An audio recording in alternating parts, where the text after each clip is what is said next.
92.88%.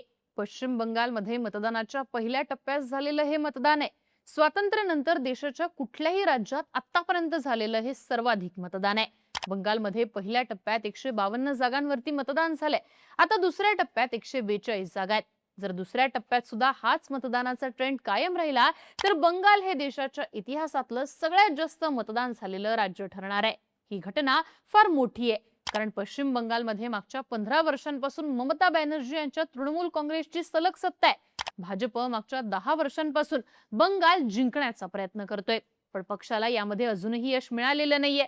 पण यावेळी बंगालमधलं वाढलेलं मतदान हे भाजपच्याच बाजूने झाल्याचा दावा पक्षाचे नेते करतायत. दुसरीकडे एवढ्या जास्त मतदानाचा अर्थ म्हणजे बंगालच्या जनतेनं एसआयआर विरोधात मतदान केल्याचं मुख्यमंत्री ममता बॅनर्जी यांचं म्हणणं आहे. जर सट्टा बाजाराचा विचार केला तर यंदा बंगालमध्ये खेला होईल असा अंदाज वर्तवण्यात आलाय. पण नक्की ट्रेंड नक्की काय आहे?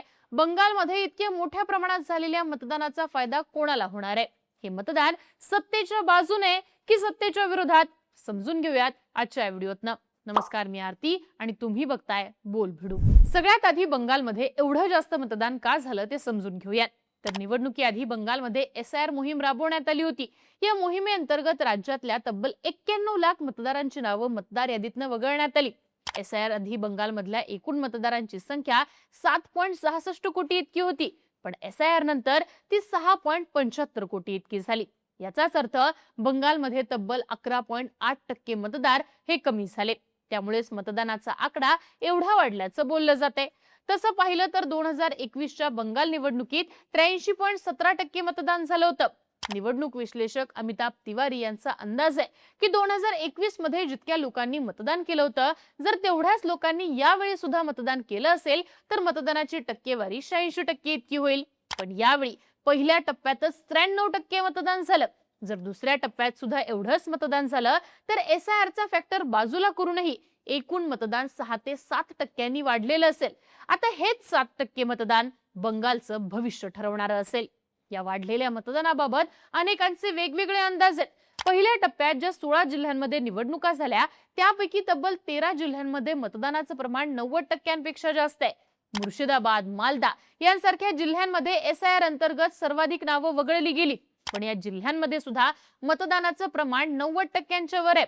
काही निवडणूक विश्लेषकांचं म्हणणं आहे की एसआयआर प्रक्रियेमुळे मतदारांच्या मनामध्ये जी भीती निर्माण झाली होती की जर यावेळी त्यांनी मतदान केलं नाही तर त्यांची नावं मतदार यादीतनं वगळण्यात येतील, या भीतीमुळे मतदानाचा टक्का एवढा वाढल्याची शक्यता आहे. याशिवाय एसआयआर प्रक्रियेचा विरोध करण्यासाठी बंगालमध्ये इतकं मतदान झालंय असा अंदाजही वर्तवला जातोय. ममता बॅनर्जी यांचा दावा आहे की बंगालच्या जनतेनं यावेळी एसआयआर विरोधात मतदान केलेलं आहे. बंगालमध्ये पहिल्या टप्प्यात दक्षिण दिनाजपूर जिल्ह्यामध्ये सर्वाधिक 94.4% मतदान झालं. या जिल्ह्यामध्ये 6 विधानसभेचे मतदारसंघ आहेत.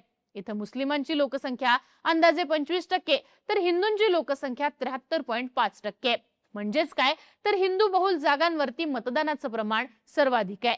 पण दक्षिण दिनाजपूर नंतर कूचबिहार जिल्ह्यामध्ये 94%, बीरभूम मध्ये 93.2%, जलपाईगुडीमध्ये 92.7% आणि मुर्शिदाबाद जिल्ह्यामध्ये 93% मतदान झालंय.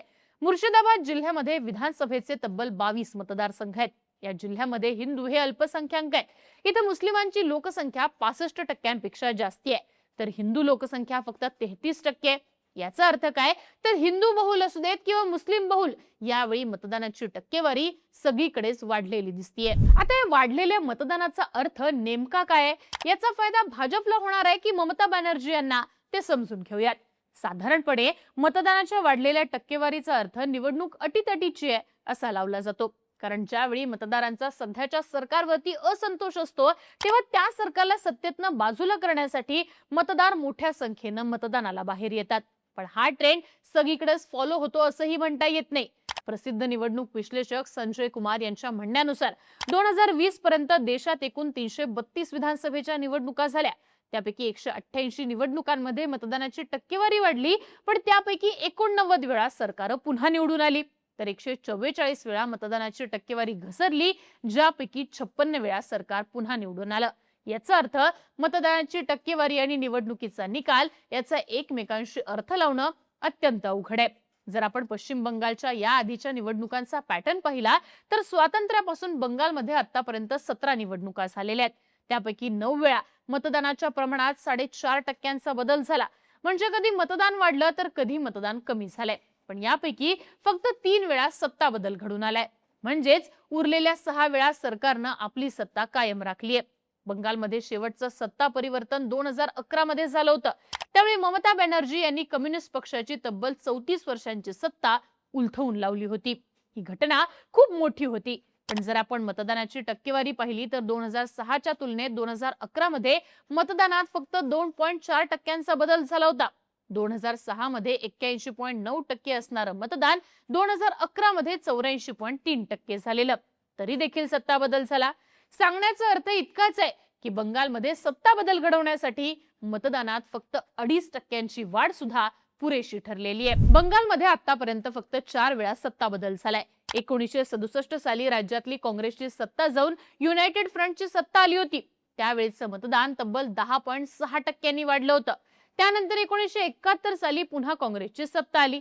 पण आश्चर्याची गोष्ट म्हणजे त्यावेळी मतदान 4.5%नी घसरलं होतं. मग 1977 साली काँग्रेसची सत्ता जाऊन कम्युनिस्टांची सत्ता आली. पण त्या निवडणुकीत सुद्धा मतदानाची टक्केवारी 4.7%नी घसरली होती. पण पुढच्या म्हणजे 1982च्या निवडणुकीत मतदान तब्बल 20.8%नी वाढलं असताना सुद्धा कम्युनिस्टांची सत्ता कायम राहिली होती. म्हणजेच बंगालमध्ये मतदानाची टक्केवारी आणि निवडणुकीचा निकाल यात कुठलाच एक पॅटर्न फॉलो झालेला दिसत नाही. त्यामुळे यावेळी जर मतदान 6 ते 7%नी वाढलं तरी सत्ता कोणाची येणार हा अंदाज लावणं अत्यंत कठीण आणि अवघड दिसतं. बंगालच्या आधी गेल्या वर्षी नोव्हेंबर महिन्यात बिहारमध्ये निवडणूक झालेली. बंगालप्रमाणेच तिथे सुद्धा निवडणुकीआधी SIR मोहीम राबवण्यात आली होती. या मोहिमेनंतर राज्यातले तब्बल 48 लाख मतदान कमी झालं होतं. मग जेव्हा निवडणूक झाली तेव्हा गेल्या वेळेच्या तुलनेत मतदान तब्बल 10%नी वाढलं. आता हे वाढलेलं मतदान सरकारच्या विरोधात आहे. राज्यातली नितीश कुमारांची सत्ता जाऊन RJD आणि काँग्रेसची सत्ता येईल असं बोललं जात होतं. पण SIRचा फायदा भाजप आणि JDUला झाला आणि निवडणुकीत NDAला दणदणीत बिहारमध्ये विजय मिळाला. भाजप 89 जागांसह राज्यात पहिल्यांदाच सगळ्यात मोठा पक्ष ठरला. आता समजा बिहार प्रमाणेच बंगालमध्ये सुद्धा SIRचा फायदा भाजपला झाला तर मात्र ममता बॅनर्जींचा खेळ होऊ शकतो असं म्हटलं जातंय. जर आपण सट्टा बाजारचा ट्रेंड पाहिला तर पहिल्या टप्प्याच्या मतदानानंतर बाजाराचं गणित काहीसं बदलल्याचं दिसतंय. ओपिनियन्स पोलनं सुरुवातीला तृणमूल काँग्रेस आघाडीवर असल्याचं म्हटलं होतं. सट्टा बाजारात सुद्धा हाच ट्रेंड पाहायला मिळाला होता. पण आता बाजाराचं पारडं भाजपच्या बाजूने झुकल्याचं दिसतंय. सट्टा बाजारात सध्या भाजपच्या विजयाची शक्यता 50 ते 53% एवढी आहे तर तृणमूल काँग्रेसच्या विजयाची शक्यता 47 ते 50% इतकी आहे. बाजारानं डावे पक्ष आणि काँग्रेसला अजिबात चान्स दिलेला नाहीये. म्हणजेच यावेळी भाजप आणि तृणमूलमध्ये अत्यंत अटीतटीची फाईट आहे. सध्याच्या स्थितीत जिंकणार कोण हे सांगणं जवळपास अशक्य आहे. थोडक्यात काय तर बंगालमधली ही निवडणूक ऐतिहासिक ठरणार आहे. पहिल्या टप्प्यात ज्या प्रकारे मतदान झालं त्यानंतर अनेक समीकरणं बदललेली आहेत. मतदानाच्या आधी तृणमूल काँग्रेस आघाडीवर असल्याचं दिसत होतं. पण आता वाढलेली टक्केवारी पाहता भाजप टफ फाईट देणार असा अंदाज वर्तवला जातोय. तुम्हाला काय वाटतं? पश्चिम बंगालमधल्या वाढलेला मतदानाचा आकडा कोणाच्या परड्यात जाणार? ममता बॅनर्जी की भाजप?